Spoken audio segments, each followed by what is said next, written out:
Okay, let's go. Profiling tends to punish people for the past actions of folks who look and sound like people that are suspects. Some people say it is proactive intelligence screening. Many others prefer to label it high alert detecting. Now, the news is that the Department of State Services, DSS, spent a great deal of time, expectedly, screening and documenting some 147 persons intercepted on a truck, open truck in the Bodija area of Ibadan, Oyo State capital. The passengers took off from Karanamoda in Zamfara State and were headed for Ogere in Ogun State. Now, 8 motorcycles and various foodstuff were found on the truck. The wild speculation is that the passengers were terrorists.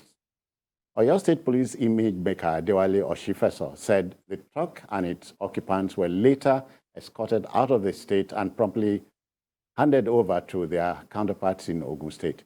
In an emergency, Jide, suspicions are rife. Yes, and the people who are suspicious have no reason to blame them because we've seen Amotekun in Ondo State board this kind of trucks with the intention of checking the content and discovering that indeed there were weapons stored somewhere in the trucks. Sometimes you see cutlasses, even guns hidden in trucks that were meant to convey foodstuff. Yeah. So you can't simply allow such trucks to go, especially when you see a huge number of people in the truck. So where are they going? The question has to be asked, especially now that we know that we've experienced some jailbreaks in the north. Kogi State, we had jailbreak. In the Federal Capital Territory, Kuje, we had jailbreak. These people must be going somewhere. We were caught on a mission.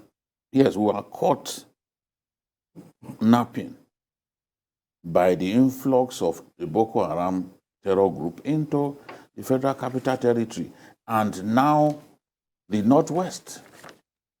Because even the kidnap of the students of Greenfield University in Kaduna was masterminded by the Shekau faction of Boko Haram.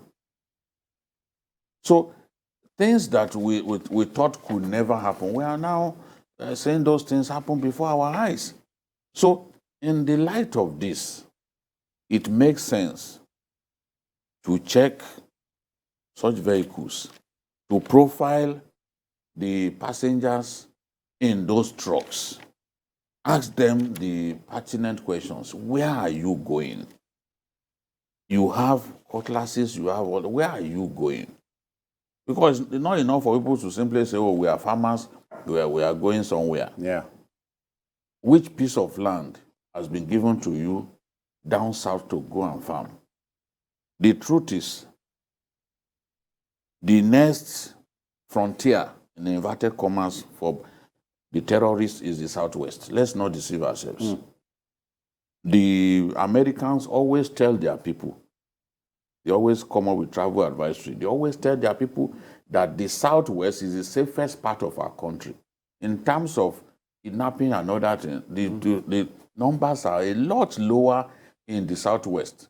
Look at a state like Kogi. The last time we received, some statistics. Yeah. Kogi had 50 persons kidnapped, recorded over a very short period. The number of people kidnapped in the whole of the Southwest was lesser than the number of people kidnapped in Kogi State. That's to tell you that the Southwest is the safest geopolitical zone in our country. You know, some of the killing, some of the kidnapping and high-profile attacks on trains and the rest that we hear about other places, they are not happening here. The last major big attack, kidnap case that happened here was the kidnap of those students, those secondary school students that were taken to the riverine part of Ondo State before we eventually cracked that matter. Yes. You know, so that's talking about the Ikorodu. So that's a long time ago. Right now, they will feel that, look, the Southwest is Lagos as the commercial capital of our nation is the next place for them to go. They are certainly not going to go to the Southeast. The kind of things happening in the Southeast will discourage them. So this is the place that has to be protected. And I'm happy Amotekun in Ondo State, for example, is doing a good job because Ondo is the gateway. Because Ondo shares border with Kogi State. So from Kogi State, they can come into Ondo State to cause some damage. So I'm happy that at least they are doing their best to profile these people, know who they are. Yeah, look at your screen. You see from the footage, you see the people that were accosted. Yeah. The figure alone is gripping.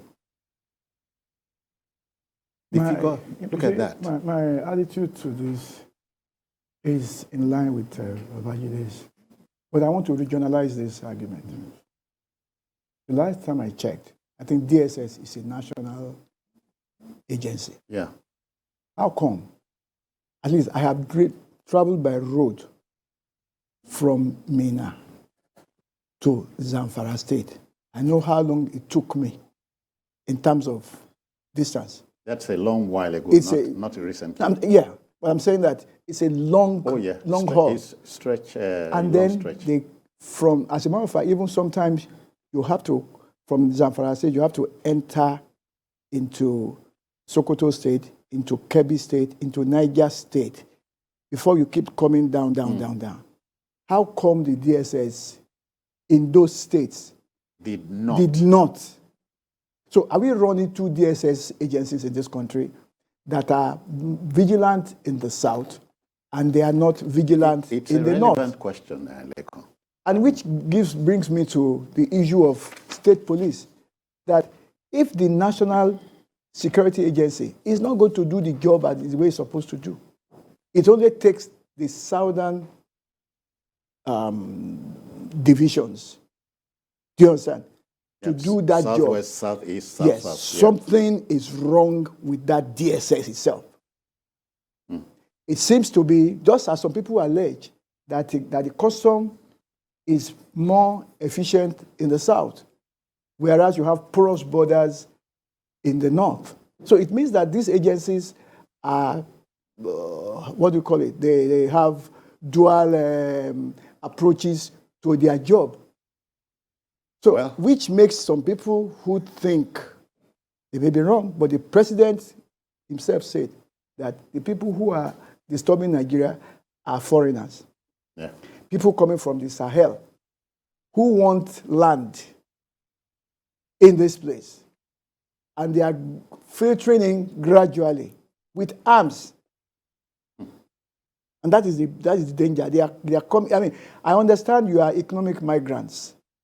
Just like we too go to America and Europe as economic migrants looking for better prospects. Yeah. So you can't really fault people who are looking for, relatively Nigeria is 60% of the economy of ECOWAS. We are 50% of the population of ECOWAS. So that tells you a lot. Lagos state economy is bigger than the economy of Ghana, which is the second biggest economy in West Africa. Ghana's economy is 60 billion GDP. Lagos State is 133 billion GDP. That's more than double of Ghana. Also, Ghana's population, I think about 30 million. Exactly. Is like so that tells Lagos. You that we have, though we complain here, relatively, we are much far better.